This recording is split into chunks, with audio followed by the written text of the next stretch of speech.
Bonsoir à tous, bienvenue dans le Journal de l'Afrique. Voici les titres. Au Burundi, un membre éminent du parti au pouvoir fait défection. Gervais Rufyikiri, deuxième vice-président, annonce qu'il rejoint le camp des contestataires. Hostile à un troisième mandat de Pierre Nkurunziza, il a quitté Bujumbura et trouvé refuge en Belgique. Il est notre invité dès le début de ce journal. Au Rwanda, plusieurs centaines de personnes ont manifesté devant l'ambassade britannique à Kigali. Elles dénoncent l'arrestation du chef des services de renseignement, le général Karenzi Karake, sous le coup d'un mandat d'arrêt émis par l'Espagne. Y'en a marre fait encore entendre sa voix à Dakar, un mouvement citoyen national contre les coupures d'eau et d'électricité qui se multiplient au Sénégal. Reportage en banlieue de Dakar. Au Burundi, le camp du président est revenu à la table des négociations et des discussions sous l'égide de l'ONU. Hier, il avait jugé inopportun ces débats à quelques jours des législatives prévues ce lundi.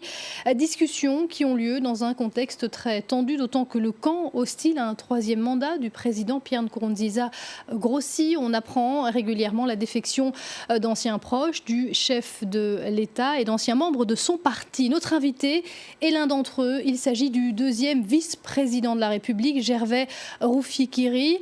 Bonsoir, vous êtes notre invité dans le Journal de l'Afrique. Vous êtes vous-même issu du parti de Pierre Nkurunziza, le CNDD-FDD. Vous avez quitté le Burundi et fait défection. Vous êtes aujourd'hui à Bruxelles. Pourquoi avoir tourné le dos au chef de l'État et pourquoi décider de rejoindre le camp des frondeurs ? Oui, bonsoir. Oui, effectivement, j'ai quitté le Burundi mercredi parce que je n'étais plus capable de continuer à soutenir l'attitude du président de la République, sa volonté de conduire le peuple burundais sur la voie de l'illégalité.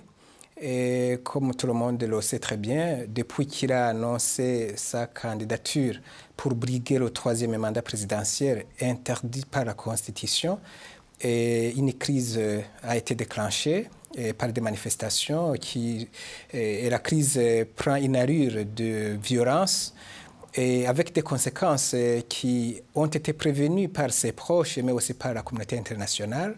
Plusieurs voix se sont levées pour conseiller au président de ne pas briguer ce troisième mandat, notamment les évêques de l'Église catholique, les pasteurs des églises protestantes, les chefs musulmans, les leaders des partis politiques, la société civile, mais aussi la communauté internationale. Mais il a fermé les oreilles à tous ces conseils qu'il recevait de gauche à droite. Qu'est-ce que vous lui demandez clairement ce soir, Pierre Nkurunziza ? Qu'est-ce que vous lui demandez à Pierre Nkurunziza, le président burundais ? Vous lui demandez d'annoncer qu'il n'est plus candidat. C'est ça que vous attendez de lui aujourd'hui ? Oui, il devait immédiatement annoncer qu'il n'est plus candidat à ce troisième mandat. Comme ça serait d'ailleurs un signal fort qu'il est prêt à s'approprier les décisions qui ont été prises par le Conseil de paix et de sécurité de l'Union africaine et qui donnait des pistes de voies de sortie pour que le Burundi ne s'enfonce pas davantage dans cette crise. Justement, vous évoquiez la violence. Il y a eu une multiplication des attaques à la grenade, notamment ces derniers jours. Est-ce que justement le fait de quitter ce camp présidentiel, est-ce que ça ne risque pas de plonger le pays dans le chaos, de déstabiliser le pays encore plus ? Bon, j'ai pris cette décision de quitter le pays parce que d'abord, je sentais des menaces personnelles, parce que j'avais pris justement cette position depuis le Conseil des sages du mois de mars où nous avons exprimé clairement notre position au président de la République pour lui demander de ne pas continuer donc, à penser à ce troisième mandat.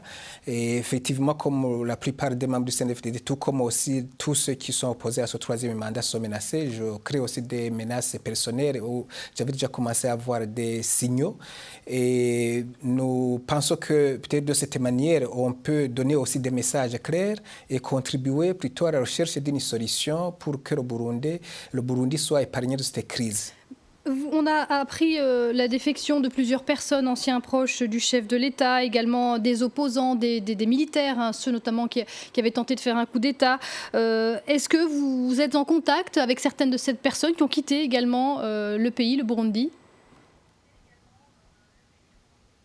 Bon, oui, plusieurs personnes. D'abord, le mouvement de contestation contre le troisième mandat rassemble des Burundais qui appartiennent à plusieurs organisations politiques, mais aussi la société civile. Et aussi au niveau du CNDD-FDD, beaucoup de membres ont pris cette option de se prononcer clairement contre ce troisième mandat. Et il y a des membres qui ont occupé des postes importants dans le CNDD-FDD, notamment le porte-parole du parti CNDD-FDD, Onésime Nduwimana, et l'ancien porte-parole du président de la République, Leonidas Hatungimana, mais aussi la présidente l'ancienne présidente de la Ligue des femmes, Geneviève Kanyange, et ainsi que d'autres, notamment les députés comme Moïse Buchumi, qui fut aussi ministre, et d'autres députés comme Aimé Nkurunziza, mais aussi Oscar Ndayiziga. Et bien sûr, d'autres personnes qui quittent les corps de forces de défense et de sécurité, comprenant des officiers supérieurs, mais aussi des officiers subalternes et des autres membres de ces corps. Merci. Et pour dire que c'est un mouvement qui rassemble des personnes de plusieurs catégories. Merci Gervais Ruffikiri d'avoir été l'invité du Journal de l'Afrique. On voit au Rwanda à présent, le Rwanda qui ne digère toujours pas l'arrestation du chef des renseignements. Entre 200 et 300 personnes ont manifesté ce mercredi devant l'ambassade britannique à Kigali pour protester contre l'interpellation ce samedi à Londres du général Karenzi Karake, visé par un mandat d'arrêt émis par l'Espagne dans le cadre d'une enquête sur le meurtre de 9 ressortissants espagnols au Rwanda. Accusation intolérable pour ces manifestants contre un officier de l'ex-rébellion Tutsi du FPR qui a mis fin au génocide de 1994 au Rwanda. On écoute un manifestant. Je ne sais pas combien de temps il faut à l'Europe et à tous ces pays de comprendre la vraie histoire du Rwanda. Arrêter ceux qui ont libéré ce pays du moment où ces pays-là étaient ici, ont tous échappé au devoir de sauver la population contre un génocide qui débarquait déjà. Et après 21 ans, ils reviennent non pour punir ceux-là qui ont fait le génocide, mais pour attaquer ceux-là qui ont stoppé le génocide qu'eux n'ont pas pu faire. Ils manifestent contre l'insulte qui a été lancée contre le Rwanda et le leadership du pays.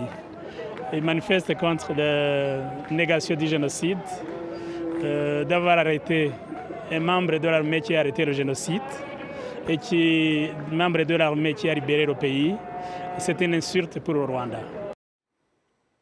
La France dénonce la violence contre un journaliste et réclame des explications. L'envoyé spécial de RFI, Radio France Internationale, a été expulsé Manu Militari du Tchad. Hier, Laurent Corot affirme avoir été giflé et emmené de façon musclée par des agents de la police des airs et des frontières en direction de l'aéroport. Il se trouvait avec le défenseur des droits de l'homme, Reed Brody. Écoutez.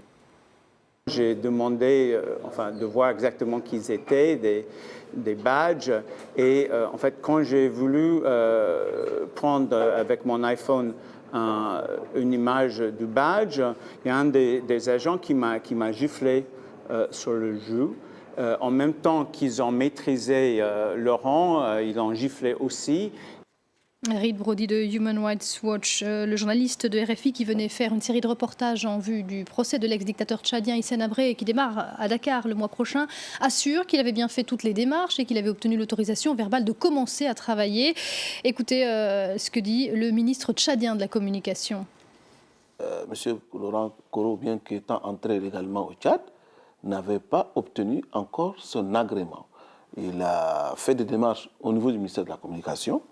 Et pendant que son accréditation était en circuit, il s'est mis à travailler au noir. Et c'est comme ça qu'il a été chopé par les services de sécurité et qu'ils l'ont expulsé.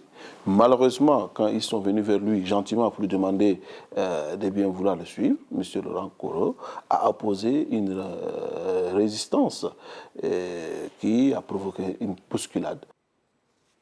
L'inquiétude à Djouba, au Soudan du Sud, où les autorités craignent une nouvelle épidémie de choléra. On assiste à une flambée des cas depuis le début du mois de juin. Une vingtaine de personnes sont décédées. Les premiers malades se trouvaient dans les camps de l'ONU où s'entassent des milliers de déplacés dans des conditions souvent très précaires. Une situation qui embarrasse les Nations Unies. Shona Bhattacharya.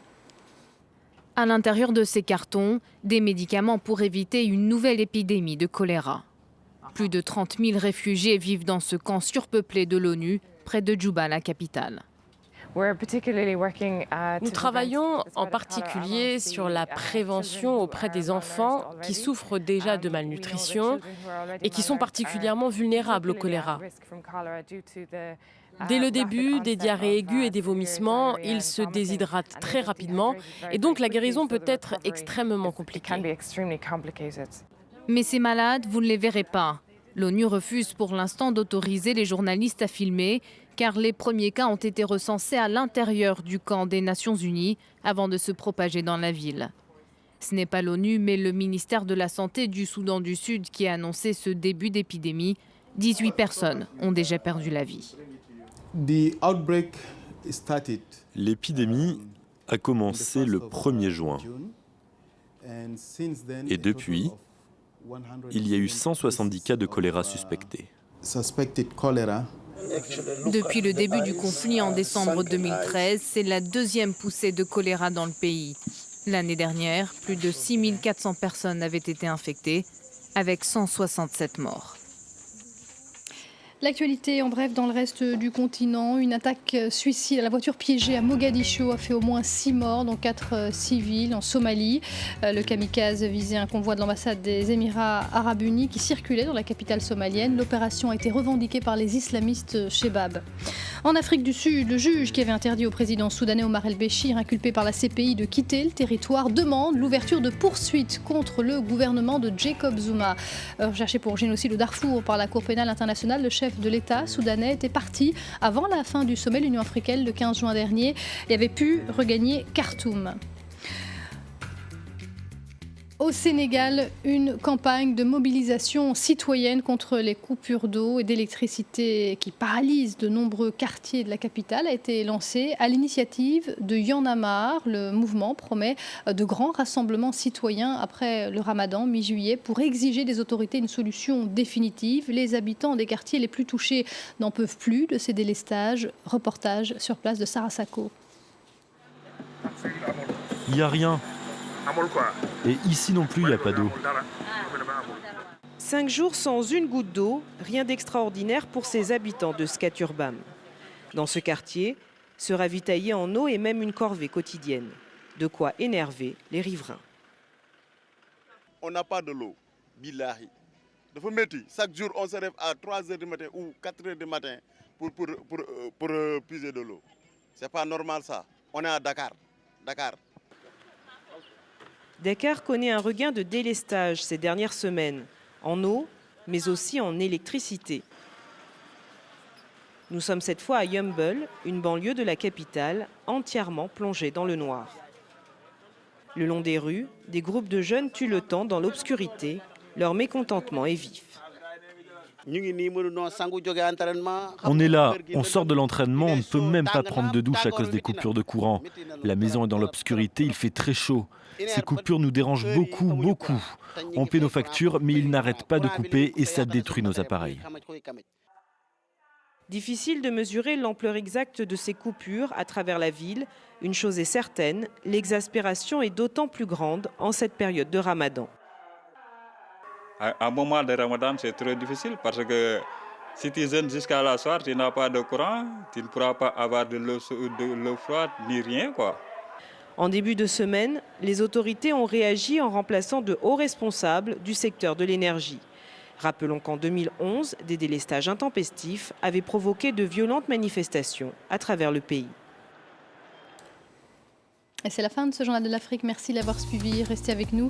L'information continue tout de suite sur France 24.